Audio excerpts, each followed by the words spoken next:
Il y a des voix comme ça qui marquent toute une époque, vous savez. Des voix qui, à peine on les entend, elles nous ramènent direct à des souvenirs, des moments partagés devant la télé. Hmm. Au Maroc, celle d'Ali Hassan, c'est vraiment ça. Pour beaucoup, elle est liée à Ciné Jeudi, Cinéma Al Khamis. Ah oui, ciné jeudi. C'était notre fenêtre sur le cinéma du monde, à un moment où, bon, voir ces films, c'était pas si simple. Une voix très particulière, oui. Grave, posée. On la reconnaît tout de suite.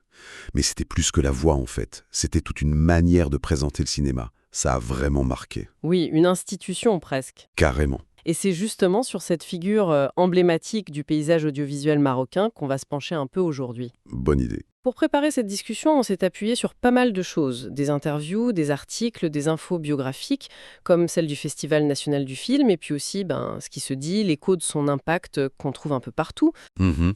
L'idée, c'est d'aller un peu au-delà de l'image qu'on connaît tous, essayer de comprendre l'homme, son parcours, qui est assez complexe finalement, Ah ça oui. et puis mesurer l'influence qu'il a eue sur la culture ciné au Maroc. C'est un personnage fascinant avec plein de facettes différentes. On pense tout de suite au Monsieur Cinéma, évidemment, mais son histoire avec les médias marocains, elle commence bien avant et elle est beaucoup plus riche. Justement, oui, commençons par là, parce qu'avant d'être Monsieur Cinéma, il était déjà une figure connue des Marocains, n'est-ce pas? Son parcours dans les médias, il a démarré bien plus tôt. Tout à fait. Alors, lui, il entre dans le monde des médias en 1964, à la RTM, la radiodiffusion télévision marocaine. L'ancêtre de la SNRT actuelle. Exactement. Et là, pendant presque 20 ans, de 1969 à 1987, attention, il est l'un des visages et l'une des voix du JT, à la télé et à la radio. Ah oui, quand même. Donc, c'est d'abord par l'info qu'il s'installe dans les foyers. 20 ans de JT, oui, ça forge une présence médiatique, c'est sûr. Mais il ne s'est pas arrêté là, à la RTM. D'après nos sources, il a aussi été mêlé à d'autres projets médias importants dès leur début. Et effectivement, oui, son parcours montre qu'il était vraiment au cœur des changements dans le paysage audiovisuel.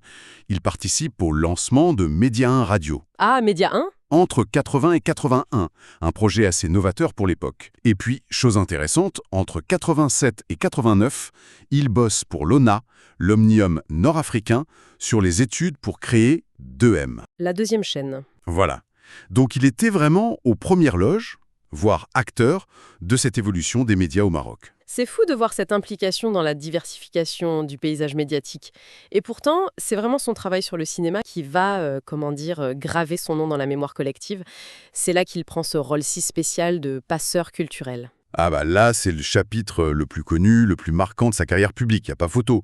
En 91, il lance Ciné Jeudi à la télé nationale. Mythique. Une émission qu'il produit et présente jusqu'en 2003. Ça devient culte, absolument. Puis il enchaîne avec Ciné Club de 2003 à 2014, un peu dans la même idée. Et la radio aussi, il ne faut pas oublier. Exactement. Entr'acte, son émission radio, elle a eu plusieurs vies de manière un peu intermittente entre les années 70 et 2015. Il faut vraiment qu'on mesure bien l'importance de ces émissions, surtout Ciné Jeudi, dans le contexte de l'époque. Pour toute une génération, celle d'avant Internet, d'avant le streaming, Oui, même avant que les vidéoclubs soient partout. Ali Hassan, c'était pas juste un présentateur, c'était le guide, celui qui choisissait pour nous. c'est exactement ça. Le terme de passeur culturel, ça lui va comme un gant. Il ne se contentait pas d'annoncer le film du soir, quoi. Non, non. Il expliquait, il donnait des clés d'analyse, il nous faisait découvrir les réalisateurs, les gens, le langage du cinéma. Son approche, on la décrit souvent comme docte, un peu professorale parfois, mais toujours avec une passion évidente pour le cinéma. Ça se sentait. On sent là-dedans l'héritage des ciné-clubs qui était très important au Maroc à une époque, non? Hmm. Avec des figures comme Noureddin Issaïl. C'est une très bonne remarque, oui, Cette idée de pas juste regarder un film, mais de le comprendre, d'en parler. tout à fait. Ali Hassan, d'une certaine manière, il a pris cet esprit un peu élitiste, mais très passionné, des ciné-clubs, et il l'a amené à la télé, pour tout le monde.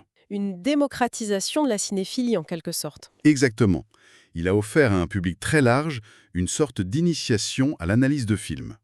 Une démarche intellectuelle qui, avant, était plutôt réservée à des petits cercles. Il y a cette anecdote qui revient souvent sur Sam Peckinpah, je trouve qu'elle illustre bien sa méthode. Ah oui, Peckinpah. Elle est très parlante, cette histoire. Apparemment, il a beaucoup insisté sur ce réalisateur. Il martelait son nom, expliquait pourquoi il était important, comment il renouvelait le western. Même si les films étaient coupés ensuite, peut-être. Oui, voilà, même si les films derrière étaient parfois, on y reviendra, un peu charcutés. Mais le simple fait d'entendre ce nom, d'avoir ces explications, ça marquait les esprits. Ça crée une attente, une curiosité. Même si le film était incomplet, il plantait une petite graine. Ça montre bien son rôle de pédagogue, celui qui ouvre des portes. C'est ça. Il ne prenait pas son public pour des idiots, il leur donnait des outils pour apprécier ce qu'ils allaient voir, même différemment. Et puis, il y avait sa présence, son style, Oui, cette voix grave, bien sûr. mais aussi l'allure, toujours impeccable, en costume, un certain sérieux, un charisme qui venait pas de la séduction facile, tu vois. Un style un peu old school, mais dans le bon sens. Une autorité naturelle qui venait de ce qu'il savait être sa passion. L'expert qui partage, quoi. Voilà. Mais cette image du pédagogue passionné, du promoteur du cinéma, elle contraste quand même violemment avec une autre facette de son parcours, beaucoup moins connue et assez surprenante. Ah, le fameux paradoxe. Le censeur, oui, c'est un élément qui a de quoi étonner, c'est vrai. C'est ça. Bien avant Ciné Jeudi, plus tôt dans sa carrière à la RTM, Ali Hassan a travaillé dans le service, enfin l'équipe, qui était chargée de visionner et de censurer les films que la télé achetait avant les diffuser. Et c'est presque incroyable. Lui, le passeur culturel, il a commencé avec les ciseaux. Mais il coupait quoi, au juste? D'après les sources, c'était surtout les scènes jugées contraires aux bonnes mœurs de l'époque. Les baisers, j'imagine? Voilà, principalement les baisers, les scènes d'intimité, d'affection un peu trop explicites pour l'époque. On imagine le résultat sur les films, des histoires d'amour qui deviennent des énigmes, des personnages qui se rapprochent et hop, plan suivant, ils sont chacun d'un côté de la pièce. C'est exactement ça.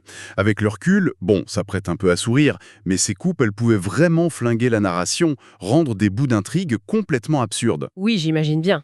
Il y a même cette anecdote, on ne sait pas si elle est vraie, mais elle est assez drôle, qui dit que les baisers, ça devenait acceptable si le couple était marié dans le film. La logique de la censure.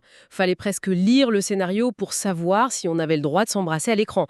Mais l'ironie de l'histoire est folle quand même, hein. Ah oui, L'homme qui coupait les films est devenu celui qui nous les a fait aimer, même coupés à des millions de gens. c'est une trajectoire particulière, on va dire. Ça en dit long sur la complexité du bonhomme, mais aussi sur l'évolution des mentalités et des médias au Maroc sur plusieurs décennies. C'est clair. Mais attention, réduire Ali Hassan à ce paradoxe ou juste à son rôle de présentateur, ce serait encore incomplet. Sa passion pour le cinéma, elle l'a emmené ailleurs aussi. Oui, il n'a pas fait que parler des films, il a joué dedans. Il a eu une carrière d'acteur, pas juste anecdotique, dans le cinéma marocain. Effectivement, on le voit au générique de plusieurs films importants, comme Le Grand Voyage de Mohamed Abderrahmane Tazi, Ah oui, un classique. Afghanistan, pourquoi, d'Abdel Masbahi, Haj Mokhtar Soldi de Mostafa Darkawi ou plus récemment Les Hommes Libres d'Ismail Ferrouki. D'accord. Il a aussi tourné dans des courts-métrages, notamment avec Mahmoud Zemouri. Ça montre un engagement vraiment profond avec le cinéma, sous toutes ses formes. Et cette voix si reconnaissable, elle n'a pas servi que pour introduire les films à la télé ou à la radio aussi. Non, loin de là. Sa voix, c'était une signature sonore qu'on entendait partout. Il a fait énormément de doublages en français pour des séries, des films étrangers diffusés ici. Ah oui. Il a prêté sa voix à des tonnes de commentaires de documentaires. Et puis, détail important, entre 73 et 82, c'était lui la voix officielle des actualités marocaines. Ah mais oui, les actualités au cinéma avant le film. Exactement. Encore une façon d'être lié à l'expérience du cinéma pour tout le monde. C'est vrai, cette voix des actualités, c'est un autre souvenir fort pour ceux qui allaient au cinéma à cette époque. Son influence était donc bien plus large que ses émissions cultes. Il a même eu des rôles plus institutionnels, non? Oui, sa notoriété, son expertise reconnue, ça lui a ouvert d'autres portes.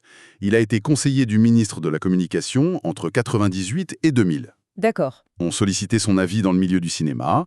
Il a été dans plusieurs jurys de festivals, comme Safi en 2004, Alger en 2013. Et il a siégé à la commission du Fonds d'aide à la production cinématographique entre 2012 et 2014. Un parcours qui montre une vraie reconnaissance de son rôle par les institutions. Oui, tout à fait. Tout ça, ça dessine le portrait d'une figure vraiment centrale, une icône, on peut le dire, dont le nom résonne encore très fort dans la mémoire collective marocaine. Ah ça, c'est indéniable. Il traverse les générations. Beaucoup de gens racontent cette impression un peu bizarre quand ils le croisaient par hasard plus tard. Oui. Un sentiment de le connaître, de déjà vu, comme si c'était quelqu'un de la famille, cet homme dont la voix et la présence avaient rempli tant de soirées. Il dégageait quelque chose, une aura. Et cette contribution énorme, est-ce qu'elle a été saluée par des hommages officiels de son vivant? Oui, il y a eu des reconnaissances. On peut citer l'hommage de l'ISMAC, l'Institut supérieur des métiers de l'audiovisuel et du cinéma à Rabat. C'est important ça. Oui, c'est significatif parce que cet hommage soulignait justement son rôle de pionnier, son influence pédagogique, sa capacité à transmettre sa passion. C'était reconnaître sa fonction de passeur. Pourtant, malgré cette stature, cette contribution énorme, la fin de son histoire avec la télé publique, la RTM, puis SNRT, elle a l'air d'avoir été moins brillante. Les sources parlent d'une séparation difficile. Oui, c'est un point un peu délicat, mais qui est rapporté par plusieurs sources. Oui. Sa longue collaboration avec la télé nationale se serait terminée assez brutalement. On parle de fin malheureuse, voire même d'un licenciement. Certaines sources disent carrément « il s'est fait virer ». Ah oui, c'est dur. Après tant d'années, un tel impact culturel, cette fin de parcours à la télé, ça laisse un goût un peu amer, c'est un peu triste. C'est vraiment désolant quand on y pense. Et ça rappelle, malheureusement, d'autres parcours de grandes figures des médias dont la fin de carrière n'a pas été à la hauteur de ce qu'elles ont apporté. Ça pose peut-être une question plus générale sur le fonctionnement de ces institutions, non? C'est une bonne réflexion.